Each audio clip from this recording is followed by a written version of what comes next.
This is my PowerPoint presentation for my philosophy class, and I chose my favorite philosopher as Blaise Pascal.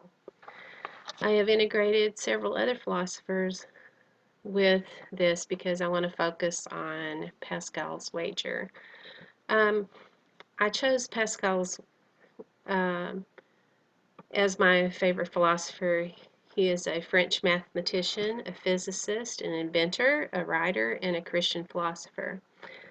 He was a child prodigy who was educated by his father, a tax collector in Rhone.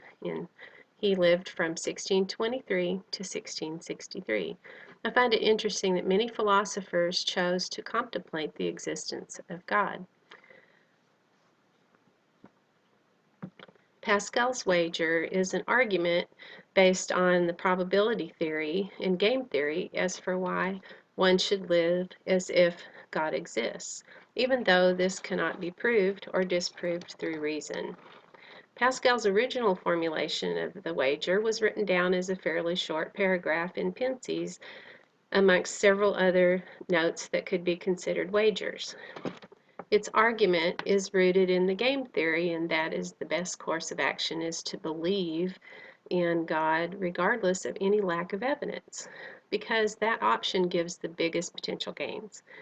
Pascal's original text is long-winded and somewhat convoluted philosophically speaking, but it can be simplified. Basically, number one is if you believe in God and God does exist, you will be rewarded with eternal life in heaven, thus an infinite gain. If you do not believe in God and God does exist, you will be condemned to remain in hell forever, thus an infinite loss. Number three, if you believe in God and God does not exist, you will not be rewarded, thus a finite loss. Number four, if you do not believe in God and God does not exist, you will not be rewarded, but you have lived your own life, thus a finite gain.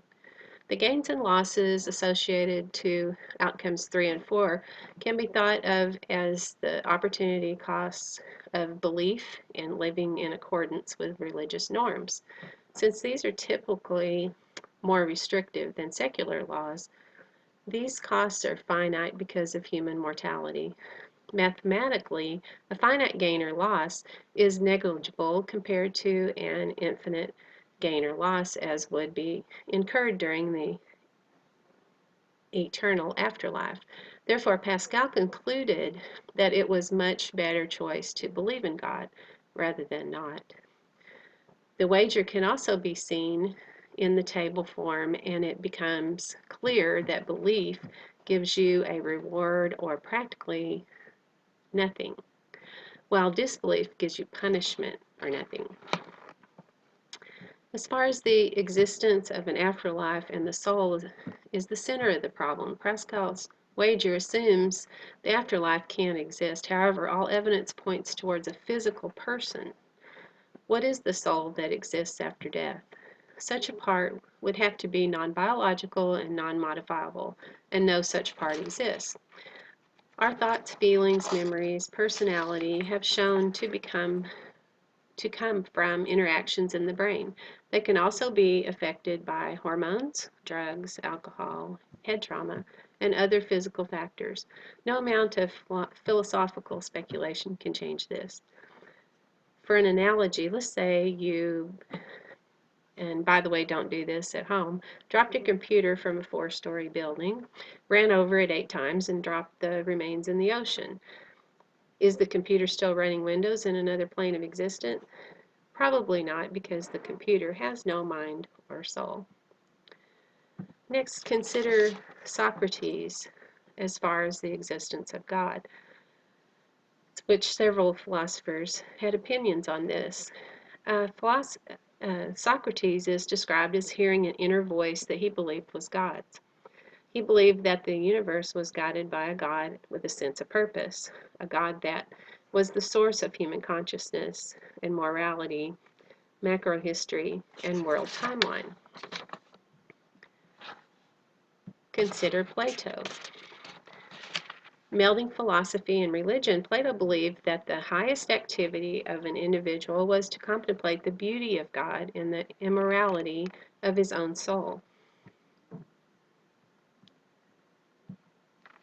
As for Aristotle, similar to the Hindus, Socrates, Plato, and Aristotle believed that the pursuit of knowledge moved one closer to the harmony with God. Thomas Hobbes was assumed to be an atheist, but of course contemplated God's existence. Next we have John Locke. In Locke's opinion, the cosmological argument was valid and proved God's existence. His political thought was based on a particular set of Protestant Christian assumptions. Although Locke was an advocate of tolerance, he urged the authorities not to tolerate atheism because he thought the denial of God's existence would undermine the social order and lead to chaos. Now, one of my favorite movies is The Bucket List. I love the lines from the movie where Morgan Freeman, who plays Carter, and Jack Nicholson, who plays Edward, have a discussion about God's existence. To me, this reflects the underlying thoughts of Pascal's wager. To begin, Carter says, "It's indescribably beautiful." Edward says, "I love flying over the polar cap, above the desolation." Carter says, "The stars, it's really one of God's good ones." Edward says, "So you think a being of some sort did all this?" Carter says, "You don't?" Edward says, "You mean, do I believe if I look up in the sky and promise this or that, the biggie will make all this go away?" No. Carter says, "Then 95% of the people on Earth are wrong." Edward says, "If life has taught me anything, it's that 95% of people are always wrong." Carter says it's called faith. Edward says, "I honestly envy people who have faith. I just can't get my head around it." Carter says, "Maybe your head's in the way." Edward says, "Carter, we've all had hundreds of these discussions, and every one of them always hits the same wall. If there's a sugar plum fairy or not, and nobody has ever gotten over that wall." And Carter says, "So what do you believe?" Edward says, "I resist all beliefs." Carter says, "No Big Bang, random universe?" Edward says, "We live, we die, and the wheels on the bus go round and round." Carter says, "What if you're wrong?" Edward says, "I'd love to be wrong. If I'm wrong, I win." And they both laugh. Carter says, "I'm not sure it works that way." Edward says, "Well, you're not claiming you know something I don't." Carter says, "Just have faith." So according to our textbook, Palmer states on page 158 regarding theism, the ontological argument. Anselm of Canterbury, who lived between 1013 and 1109, speaking of God, "There is no doubt that there exists a being than which nothing greater can be conceived, and it exists both in the understanding and in the reality." As far as René Descartes, also from our textbook, Palmer states in page 159, Descartes said 500 years after Anselm's version, number one, God by definition is that being that is absolutely perfect. Two, it is more important to exist than not to exist. Three, therefore to conceive of God is necessarily to conceive of him existing. Four, therefore to say God does not exist is to contradict oneself. Five, therefore the sentence God exists is necessarily true. Let me take St. Thomas Aquinas, also again from our textbook on page 166. Palmer presents the cosmological argument. Aquinas, who lived between 1225 and 1274, number one, said every event in the observable world is caused by some event prior to it. Two, either A, the series of causes is infinite, or B, the series of causes goes back to the first cause, which in itself is uncaused. 3, but an infinite series of causes is impossible. 4, therefore, a first cause exists outside the observable world. This first cause is God. Palmer goes on to explain the theological argument on page 170. The universe is such an intricate and balanced mechanism that it can be explained only in terms of the purposes and intentions of the intelligent creator, as in this case of the watch. In the case of the universe, that intelligent creator is God.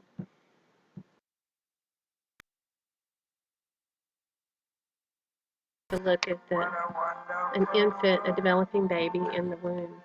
Consider a new human life, such intricacies. What other being besides God could have a man and a woman who can come together and create such wonders from a single cell? The Grand Canyon. Who else could have created something so grand and sprawling? The hummingbird. Let's consider the hummingbird. There are more than 325 hummingbird species in the world. Any of us that would have invented the hummingbird probably wouldn't have created 325 of them.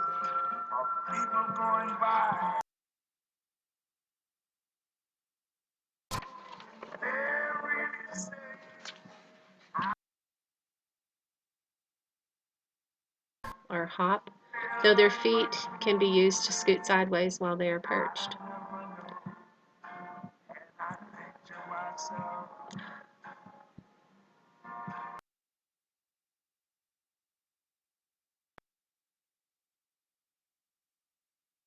Bird's maximum forward flight speed is 30 miles per hour, though the birds can reach up to 60 miles per hour in a dive. A hummingbird's wings beat between 50 and 200 flaps per second, depending on the direction of flight and conditions. An average hummingbird's heart rate is more than 1,200 beats per minute.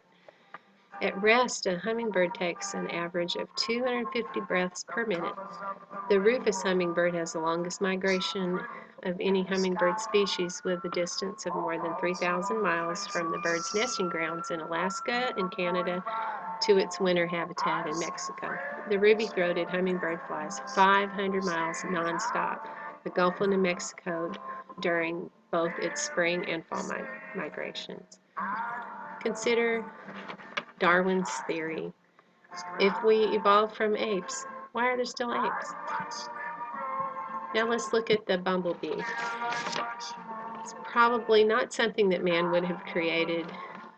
It is amazing that this odd insect is able to fly. According to Science Daily, believe it or not, there are about 950,000 species of insects. No one knows for sure how many species of animals exist on the earth. In fact, some 10,000 species of animals are discovered each year, with over 1.5 million species already described. About 807 million, give or take 1.3 million, is the new estimated total number of species on the earth. The most precise calculation ever offered, with 6.5 million on land and 2.2 million in the oceans. Announced by the Census of Marine Life, the figure is based on the new analytical technique. The number of species on Earth has been estimated previously at 3 million to 100 million. How many species on Earth? You know.